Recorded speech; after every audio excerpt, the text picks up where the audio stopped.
Bonjour les amis, aujourd'hui je vous partage de nouvelles pistes de réflexion sur le fonctionnement de notre ego et la protection, le besoin de surprotection.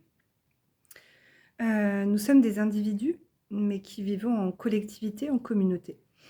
Euh, Nous sommes des individus, des consciences incarnées dans des véhicules de chair, donc des véhicules, des vaisseaux, qui nous portent et qui portent en fait notre lumière. Donc le sens de ce mot porter, porteur de lumière, c'est vraiment ça, c'est porter sa lumière en soi. L'individu, l'être humain, pardon, est régulièrement sollicité pour altérer sa lumière. C'est-à-dire que l'être humain doit préserver sa lumière, ça c'est l'objectif principal. Il doit la protéger, mais la protéger dans le sens où la garder dans une intégrité totale. Les véhicules de chair, donc nos corps, hein, portent en eux, en fait, la lumière divine. Et cela prend tout son sens dans le sens où nous portons la lumière à l'intérieur de nous, de notre corps, mais surtout de notre ADN. L'individu, en tant que tel, doit prendre soin de sa lumière. Et sa lumière, c'est sa conscience.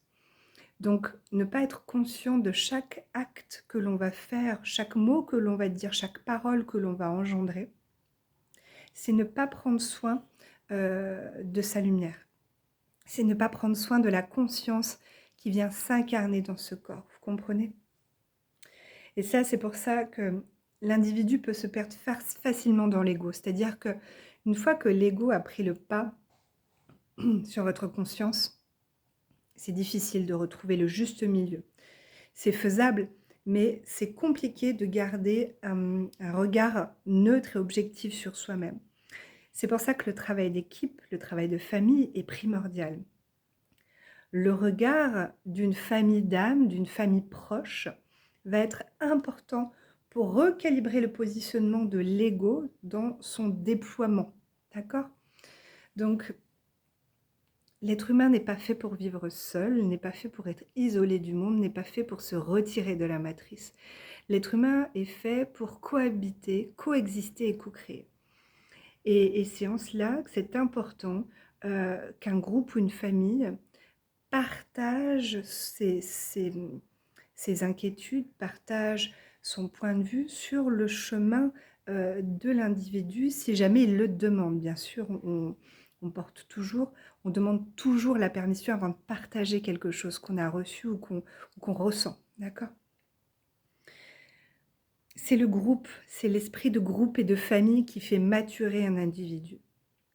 Ça, c'est une femme, un être que vous connaissez tous pour la plupart, qui est Maria Orsic, qui a partagé cela avec moi et ma famille d'âme, moi et mon groupe. C'est l'esprit de groupe, c'est l'énergie du groupe qui va faire maturer l'individu. Parce qu'en fait, on va tous se faire travailler du positionnement et de l'alignement. Donc, si quelqu'un est isolé, si quelqu'un est extrait de groupe, si quelqu'un, il ne va pas pouvoir expérimenter ni travailler l'alignement de son ego. Vous voyez, il ne va pas y avoir de choses qui va le faire bouger. Donc soyez indulgents lorsque des nouvelles personnes arrivent dans vos familles d'âmes et groupes, parce qu'il est primordial de les accueillir, ou du moins un temps, comme ils sont, afin de pouvoir faire le travail dont ils ont besoin au niveau de leur conscience et de leur expérience. Un individu à lui tout seul ne peut éclairer qu'une pièce, alors qu'une équipe entière peut éclairer tout un bâtiment. C'est vraiment ça. On nous demande de co-créer, de coexister ensemble, à plusieurs entre êtres humains, à plusieurs dans tous les règnes, à plusieurs dans toutes les dimensions avec d'autres êtres. La préservation de notre espèce passe par l'intégrité de notre lumière, donc de notre conscience. Et l'amour qu'on lui porte et la façon dont nous semons cette lumière est primordiale. D'accord ? C'est-à-dire que tout le monde parle de semer des graines pour éveiller, mais le faisons-nous réellement en conscience sous toutes ses formes ? Je reprends mes petites notes. La protection. La protection et la surprotection C'est vraiment un sujet qui est compliqué à aborder parce que les gens pensent vraiment qu'il est très important de se surprotéger et de mettre à distance ce qui nous met en difficulté. Et donc nous repoussons le problème et nous ne voulons pas réellement voir ce qui se passe. Bien sachez, mes amis, que la lumière ne peut être altérée que par l'individu qui l'apporte. C'est-à-dire que pour cela, les êtres non involutifs, d'accord, qui souhaitent altérer l'individu, altérer, c'est-à-dire des êtres qui n'ont pas conscience qu'ils envoient des formes de pensée, qu'ils envoient ce qu'on appelle la magie noire, des égrégores, des implants, du jugement, eh bien, n'en ont pas conscience. Donc on va appeler ces êtres-là quand même des êtres non involutifs. Les êtres involutifs sont des êtres qui ont conscience de ce qu'ils font pour mettre en place, pour ralentir les consciences qui souhaitent évoluer. Et donc ce qu'il faut comprendre vraiment, c'est que c'est uniquement l'individu qui altère sa lumière. D'accord? C'est-à-dire que normalement, ça n'a aucun impact sur nous. Si vous êtes aligné et que vous accueillez ce qui se passe et que vous ne doutez pas de vous, n'importe quelle forme de pensée, d'implant ou d'énergie dense ne peut toucher votre lumière. C'est l'ego qui est touché. C'est l'ego qui est aux prises de peur, d'angoisse, de qu'est-ce qui va m'arriver, est-ce que je vais vibrer moins bien, est-ce que... Vous voyez, c'est vraiment ça qu'il faut comprendre, c'est-à-dire que la lumière ne peut être altérée que par l'individu qui la porte, donc son ego. C'est pour cela que les êtres non évolutifs, qui souhaitent autant altérer l'individu par les formes de pensée, par ce que l'on vous projette, par l'énergie sombre, que vous appelez également magie noire, parasitage, touche l'individu, mais pas la lumière, touche l'ego, mais absolument pas la lumière qui, elle, est impolluable. Il va parasiter et modifier la structure de l'être, d'accord? La structure égotique, et en baisser la vibration. Donc la vibration est la protection de notre propre lumière.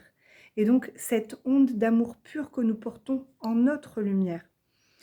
Alors en cela, pour protéger ou nettoyer un individu, eh bien, ce qu'il faut faire, c'est remonter sa vibration dans son ensemble, sa vibration dans son état d'esprit, dans son corps, afin de pouvoir enlever toutes ces formes qui pourraient encombrer l'être et préserver cette lumière. Parce qu'en fait, on est en mode auto-sabotage en permanence.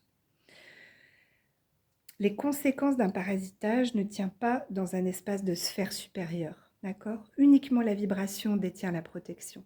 Donc, comme tous, hein, moi aussi, hein, j'ai eu des pierres de protection, j'ai eu des gris-gris, j'ai eu plein de choses comme ça, jusqu'à ce que je comprenne que tout ça n'est qu'un moyen extérieur à moi pour me rassurer. Et qu'au final, eh bien, c'est uniquement la lumière qui est impolluable, qui est intouchable, et que plus on porte de la conscience sur ce que nous sommes et que nous nous aimons nous-mêmes, eh bien à ce moment-là, l'ego ne peut plus être touché lui également. Vous voyez, vous allez vous protéger, vous allez préserver, j'aime pas trop le mot protéger, mais vous allez préserver votre lumière et préserver votre personnalité, votre ego également, d'accord? Et commencer à co-créer et coexister avec elle. Voilà les petites pistes de réflexion du jour. Je vous laisse y réfléchir et puis voilà, je vous souhaite une belle journée.